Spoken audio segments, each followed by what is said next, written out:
Eu queria falar um pouco com vocês hoje sobre a obra do Espírito Santo. Do jeito que a gente vinha falando antes, como a gente entendia o batismo no Espírito Santo, como era importante para nós a compreensão de saber como que Deus opera em nós e como que o Espírito Santo opera em nós. Hoje a gente vai falar um pouquinho também a respeito da obra do Espírito Santo, uma vez que Ele habita em nós, uma vez que Ele está conosco, coisas que Ele faz em nós, coisas que Ele faz através de nós, e o que Ele representa para a nossa vitalidade espiritual, para a nossa vitória pessoal, né? Então eu gostaria que a gente começasse com Lucas capítulo 4, verso 1. Lucas capítulo 4, verso número 1. Olha só, a Bíblia diz assim: Jesus, cheio do Espírito Santo, voltou do Jordão e foi levado pelo Espírito ao deserto. O que esse texto, só um pouquinho, mantém só assim. O que esse texto chama para a sua atenção? Jesus estava cheio de quê? Do Espírito Santo. Ou seja, Deus, Pai e Filho, uma triunidade. Então Jesus, na verdade, ele já era parte da Trindade, mas nesse momento a Bíblia está dizendo que ele cheio do Espírito, ou seja, o Espírito Santo está plenamente em Jesus. Jesus é então aquele que da parte do Pai, não somente vem até nós, mas é aquele que disse: eu não vos deixarei órfãos, enviarei o meu Espírito que estará convosco todos os dias, até a consumação dos séculos. Por exemplo, veja aí Lucas capítulo 4, 14. Lucas 4, 14. Só para a gente ver, ó. Jesus voltou para a Galileia no poder do... Então, ele estava cheio do Espírito lá no seu batismo, e ele volta para a Galileia no poder do Espírito. E por toda aquela região se espalhou o seu ministério, a sua presença. Então, Jesus não somente estava cheio do Espírito, mas ele andava também no poder do Espírito. O Espírito estava presente na vida dele, e o poder do Espírito estava presente na vida dele. Quando você recebe Jesus como seu Salvador pessoal, então você tem a bênção de ter na sua vida a manifestação viva do Cristo que morreu, ressuscitou, está à direita do Pai, e disse que não ia nos deixar sós, que Ele enviaria o seu Espírito que estaria conosco, não apenas para nos encher da espiritualidade divina, mas para também aplicar o poder de Deus às nossas vidas, nós possamos ser empoderados pelo poder de Deus para sermos vitoriosos naquilo que o Espírito há de nos indicar e nos dirigir. Você concorda que Deus tem um propósito para a sua vida? Sim, você concorda. Então você concorda que quando você está dentro desse propósito de Deus, Ele tem o comprometimento com você de abençoar, te empoderar e te dirigir, te preparar para que você seja uma pessoa bem-sucedida naquele propósito que Ele enviou para o seu coração? Você entende que o Senhor tem cuidado de você, Ele te prepara para que você, dentro do propósito dEle, seja bem-sucedido, vitorioso, porque Ele tem o cuidado de fazer que o seu propósito se realize, porque a Bíblia diz que Ele vela sobre a sua palavra para a cumprir. A Bíblia diz que Ele fará a sua palavra prosperar naquilo para o que Ele a enviou. Então, o cuidado de Deus é fazer que o seu propósito, a sua palavra, o seu ensino, a sua direção prospere para produzir o resultado que Ele espera que ela produza. Faz sentido isso? Não é? Então pronto, veja aí, ó, Jesus no poder do Espírito, Ele sempre agia empoderado pelo Espírito. E a Bíblia vai dizer mais adiante: quem não tem o Espírito de Cristo, o que diz a Bíblia?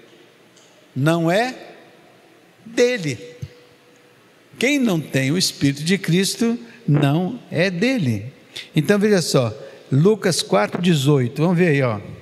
Lucas 4,18. Lucas 4:18, ó, o Espírito do Senhor está, isso é Jesus dizendo, o Espírito do Senhor está sobre mim, porque Ele me ungiu para pregar as boas novas aos pobres, Ele me enviou para proclamar liberdade aos presos e recuperação da vista aos cegos e para libertar os oprimidos. Então diz assim, o Espírito do Senhor está sobre mim. Então o Espírito do Senhor enche a vida do Senhor, o Espírito de Deus, o Espírito Santo enche a vida do Senhor, empodera o Senhor, está sobre ele para ungir. Então o Espírito do Senhor também está sobre nós. Quando nós o recebemos na pessoa de Jesus, nós recebemos o Espírito Santo, que é dádiva de Deus, e a Bíblia que ele está sobre nós também para nos ungir para o propósito que Deus escolhe para a nossa vida, para as decisões que tomamos e escolhemos dentro do propósito de Deus. Então, o Espírito do Senhor não está só para nos encher, não está só para nos empoderar, mas Ele está para nos ungir.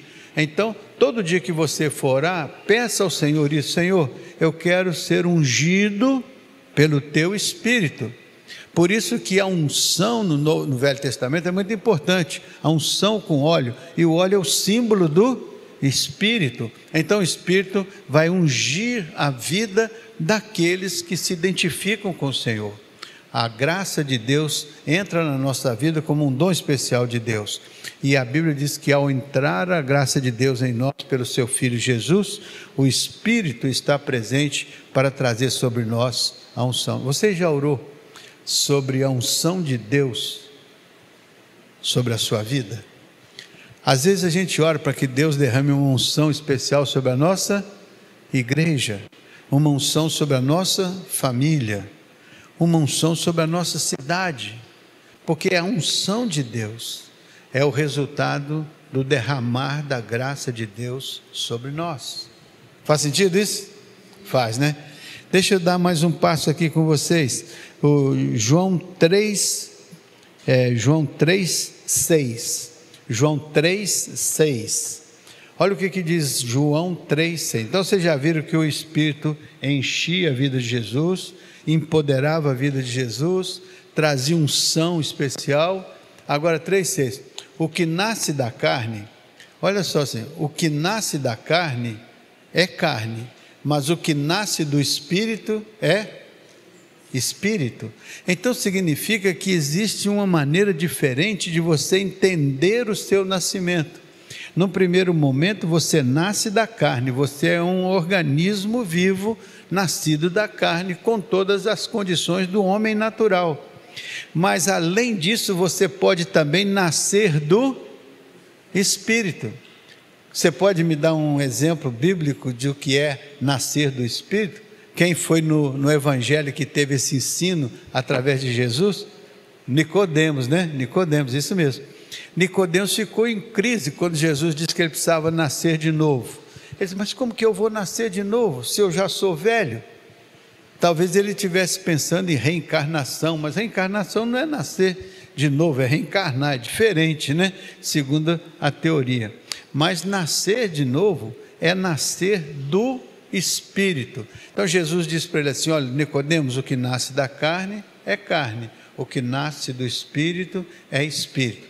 Então quando a gente nasce da carne, a gente é homem natural. Quando a gente nasce do Espírito, a gente passa a ser homem espiritual, nascido do Espírito, nascido do alto.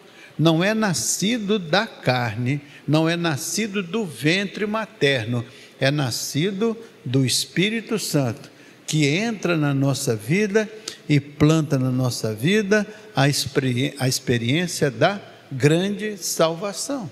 É então nesse momento que o Espírito de Deus nos alcança. Então veja só, eu queria que você colocasse lá Romanos 8:4. Se a gente nasce do Espírito, Romanos 8:4. Se a gente então, se o Espírito pode nos encher, pode nos ungir, pode nos empoderar, se podemos nascer do alto para sermos pessoas espirituais com esse potencial todo, a Bíblia diz também, a fim de que as justas exigências da lei fossem plenamente satisfeitas em nós, que não vivemos segundo a a carne, mas vivemos segundo o...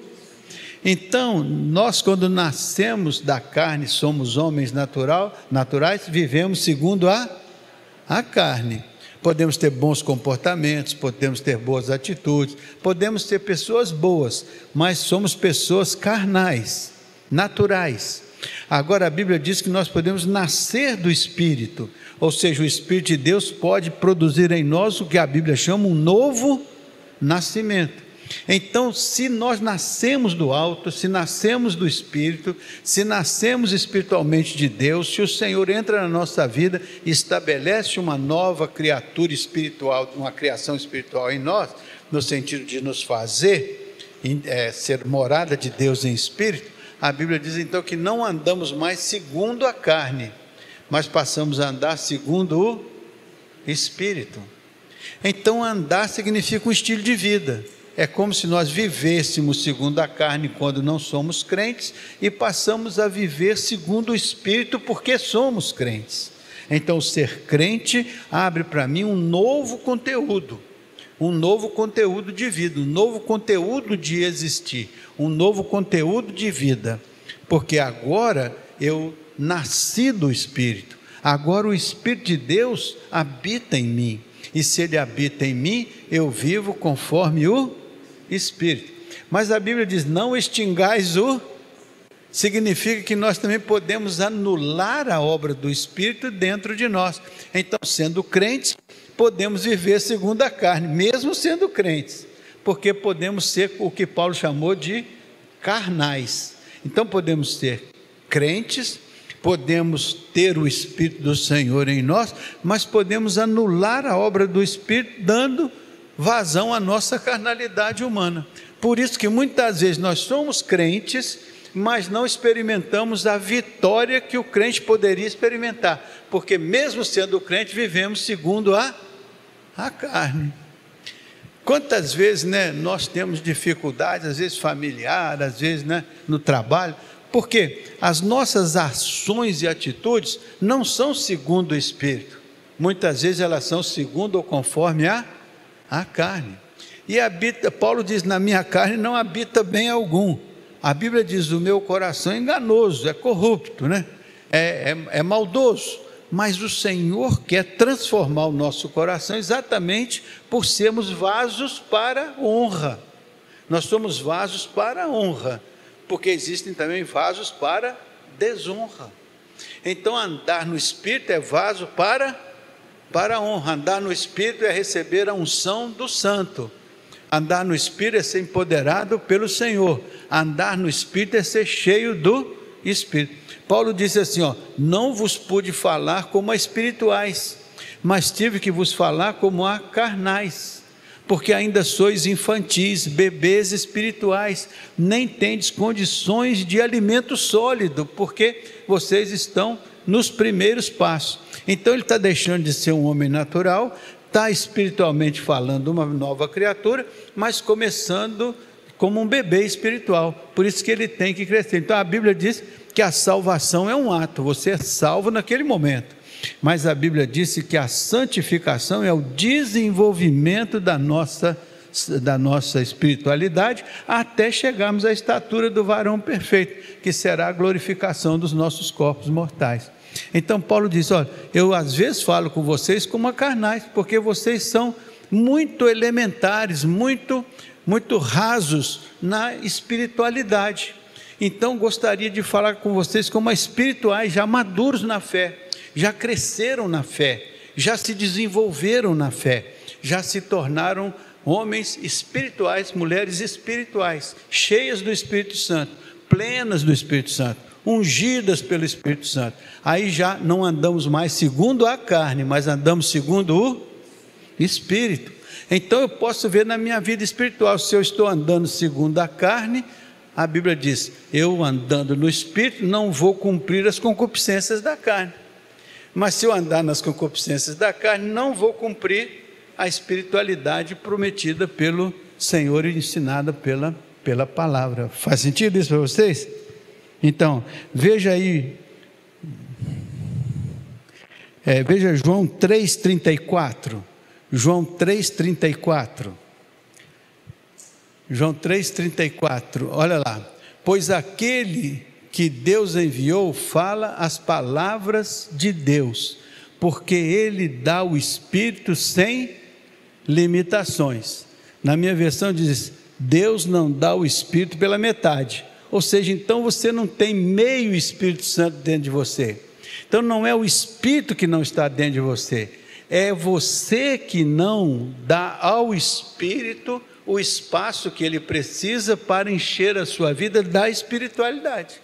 Então você não recebe metade do Espírito, você recebe o Espírito por inteiro, mas o Espírito não te tem por inteiro. Você o tem por inteiro, mas ele não te tem por inteiro, por conta da nossa carnalidade humana.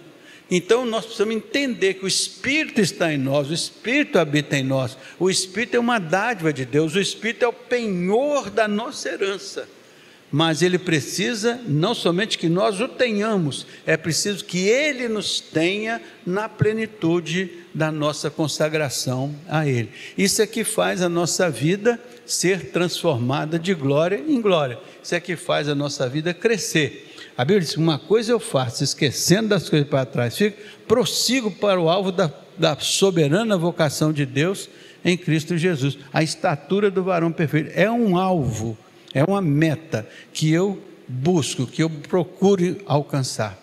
Mas isso eu preciso ir deixando para trás as coisas que impedem a minha caminhada, que impedem o meu amadurecimento, que impedem a minha espiritualidade de aperfeiçoar-se no Senhor. Faz sentido isso aí? Tá? Então veja outra coisa interessante assim, ó. Atos 5:9. Atos 5:9. Olha só essa passagem que eu separei para cá. Pedro diz: por que vocês entraram em acordo para tentar o Espírito do Senhor? Veja então à porta os pés dos que sepultaram seu marido, e elas o levaram também. O que foi? Ananias e Safira. Eles fizeram um acordo para mentir para os profetas, para os apóstolos e para a igreja nascente, porque eles venderam o campo e chegaram lá, ao invés de dizer a verdade, eles mentiram, omitiram. Aí os apóstolos disseram assim: vocês não eram obrigados a dizer a verdade. Vocês não eram obrigados a dizer, nem vender, nem fazer coisa nenhuma. Mas uma vez que vocês fizeram, uma vez que vocês se propuseram a compartilhar e testemunhar, vocês tinham que ser verdadeiros. Não sendo verdadeiros, então o que aconteceu? Por que vocês tentaram o Espírito de Deus mentindo? Então às vezes pode mentir ao Espírito de Deus. A gente pode fazer as coisas que são a favor do Espírito e ungir a nossa vida e crescer e aperfeiçoar, mas a gente também pode negar o Espírito. Aliás, esse é um dos grandes problemas. Uma vez Jesus foi questionado pelos fariseus. Eles disseram que ele expulsava demônio pelo poder de Beelzebu. Foi nesse contexto que Jesus diz: todo pecado é perdoado a vocês, mas tem um pecado que não será perdoado. Qual que é? O pecado, blasfêmia contra esse pecado não será perdoado. E que pecado é esse? Atribuir a Jesus uma obra diabólica. Dizer que Jesus expulsa o demônio por Beelzebu, ou seja, associar Jesus a Beelzebu, você expulsa por Beelzebu, pelo poder do Beelzebu. Então associa Jesus ao diabo. Então quem faz isso está blasfemando contra o Espírito. E por essa razão a Bíblia diz: esse pecado não tem perdão, porque você risca da sua vida. O Senhor Jesus ainda atribui a ele a condição de demônio. Então você blasfema contra o Senhor. Por isso que esse pecado não tem perdão, porque você está atribuindo ao Salvador a condição demoníaca. Então quem atribui a ele a condição de demônio não pode ter a salvação que ele oferece, porque seria totalmente incoerente você atribuir ao Salvador a condição demoníaca e receber a salvação eterna. Então diz assim, nesse contexto a salvação não é possível. Por quê? Porque você atribuiu ao Salvador a condição de demônio, você blasfemou. Então você negou a fonte da salvação. Por isso que esse pecado não tem perdão.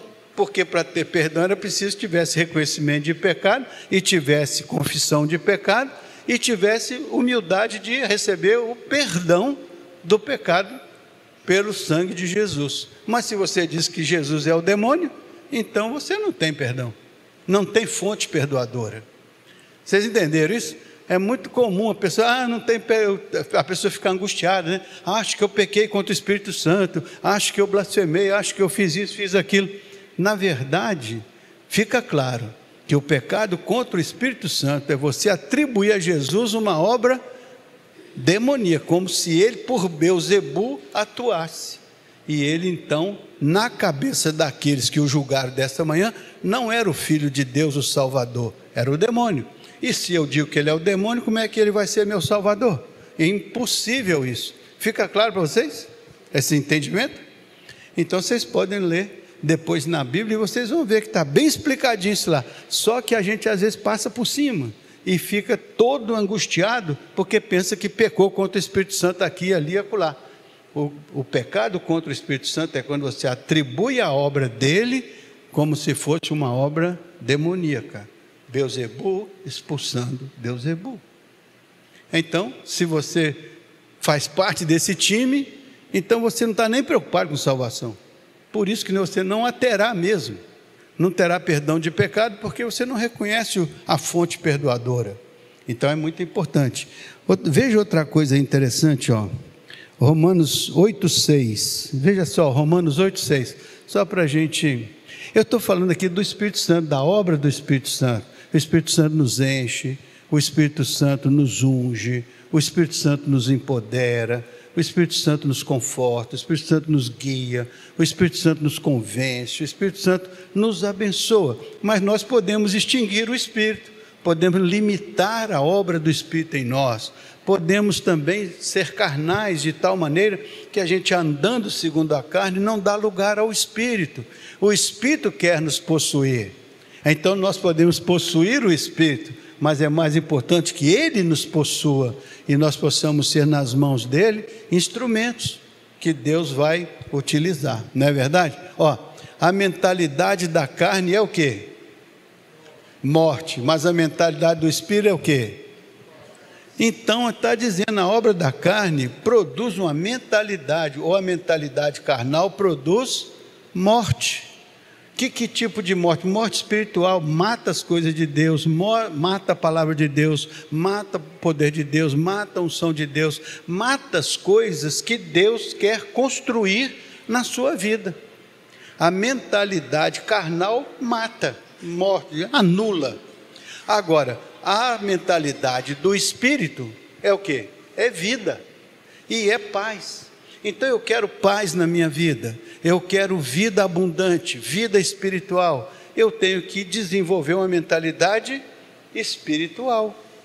Mas se eu me organizo pela minha mentalidade carnal, eu vou atrair para a minha vida a morte, a destruição. E se eu tenho o Espírito na minha vida e me encho do Espírito, eu atraio para a minha vida a vida e atraio a paz de Deus que excede todo entendimento. Veja aí mais um 8,14. 8,14, por exemplo. 8,14, vê aí para nós, Porque todos os que são guiados pelo Espírito de Deus são filhos de Deus. Então o Espírito também guia. O Espírito guia a nossa vida. Ele nos lidera, Ele nos instrui, Ele nos orienta. Então todos que são guiados pelo Espírito, esses são filhos de Deus. Porque a Bíblia diz assim, o Espírito de Deus comunica com o nosso Espírito que somos filhos de Deus. Então é uma declaração de Deus sobre nós, como nós estamos caminhando com o Senhor, não é verdade? O próprio Espírito testemunha com o nosso Espírito que somos o quê? Filhos de Deus. Então você não tem dúvida sobre você ser filho de Deus. Essa é a segurança da nossa salvação. É o fato que a nossa salvação não depende das nossas obras para que ninguém se glorie. Ela depende das obras que o Senhor fez por nós na cruz do Calvário.